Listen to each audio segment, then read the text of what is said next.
Assalamu alaikum. Hello, dear viewers. Welcome to my online class. Today I am connecting to you from my home, and maybe you are watching or working from your home during this time of coronavirus, during this global pandemic, and we know we are passing through a very crucial time. Wherever you are, I hope you and your family are all safe and sound. And yeah, this is a difficult, challenging time for all of us, and we have a lot of information coming at us. So much information, so fast that it can make us feel confused and worried and scared sometimes, right? So there is also a lot new vocabulary and old vocabulary that is being used in different ways. So I wanted to help you to understand this vocabulary in English and to be neat to all right. So this video is going to be a little bit different from our usual lesson, but I am going to tell you that, okay, as you know, I am an English teacher, right?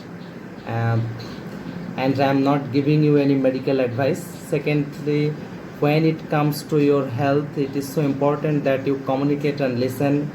Then again, this lesson will give you many of the words and connects that you need to know. Officially now it is called COVID-19, that comes from the words coronavirus disease 2019. All right, I think all of you know about it. At the same time, you know it has been spread from China. Actually, it has been Hubei state and Wuhan city. All of us know, and it has been spread from a market that has been spread only few months ago, about 6 months ago, into 2019 and December. This is the background history of coronavirus. But at this moment, we have to suffer a lot due to this coronavirus, and not only our country but also our whole globe has become the victim of this coronavirus. That's why I'm going to taking a class on COVID-19, especially for increase your knowledge about it, and at the same time increase your capability of speaking. And especially this class is on one COVID-19 for your spoken skill. Actually speaking, with a view to increase your speaking skill, I have arranged these classes for you. That I am telling you that I am not giving any medical advice. As you know, I am an English teacher, so my class will be held on for betterment of my students.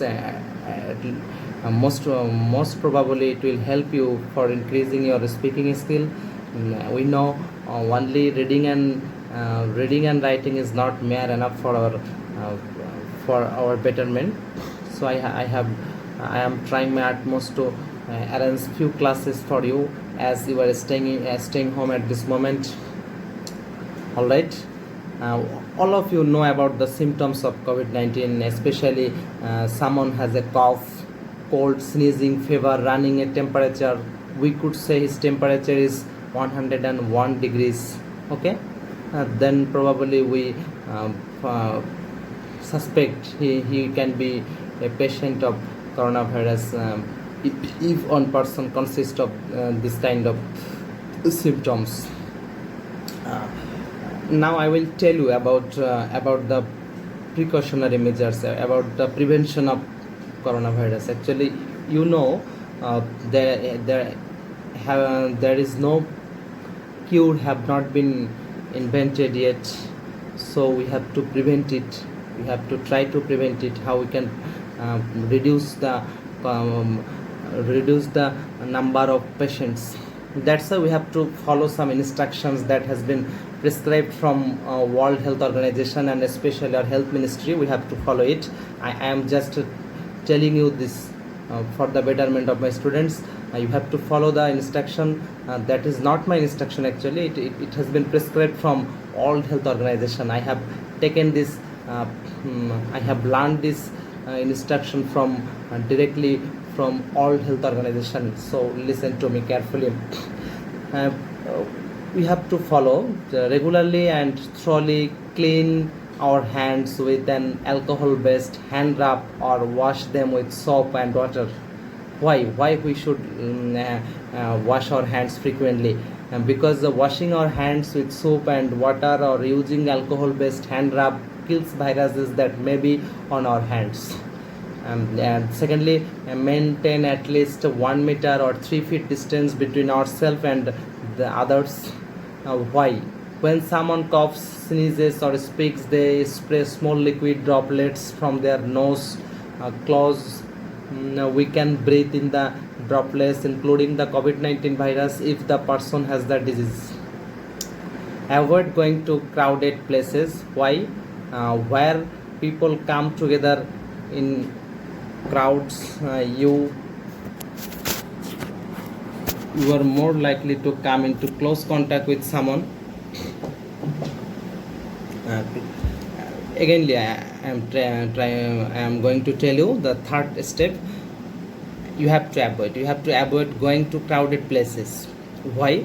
Where people come together in crowds, you are more likely to come into close contact with someone that has COVID-19, and it is more difficult to maintain physical distance of 1 meter. So it is requested to all of you, you have to aloof from yourself, or you have to prohibited, you are being prohibited to go, prohibited from going crowded places in this present era, in this present situation, because while going to crowded places, it will be very difficult for you to maintain 1 meter distance.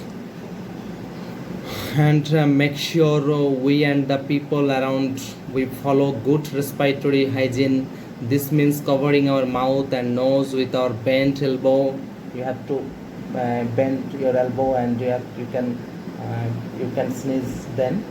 After while it is time to sneezing, you have to bend your elbow, and you can use tissue, and it will be sent. It will be placed in a covered place, actually, that it can never be able to spread this virus anymore. Of course, at the same time, make sure we and the people around, we follow good respiratory hygiene. This means covering our mouth and nose with our bent elbow or tissue when our cough or sneeze. Actually, when it is time to cough, we have to bend your elbow, or you have to use tissues, and the dispose of the used tissue immediately and wash our hands. Why? Droplets spreads viruses such as cold, flu, and COVID-19 can be spread by our droplets, and that's why you have to conceal it. You have to cover it up with the instrument that it never be disposed at all. So that is the precautionary measure I was prepared for you, and I think all of you will follow the instructions that has been prescribed from World Health Organization and our health ministry. And at the same time, all the conscious citizens should come forward for their own betterment. I think you know better from me, because all of our conscious, I think. So it is time to take steps to prevent it, to reduce the consumption of, reduce the number of patients. So no more today. I hope all you all the best, and stay home, stay safe. Ramzan al Mubarak. Assalamu alaikum.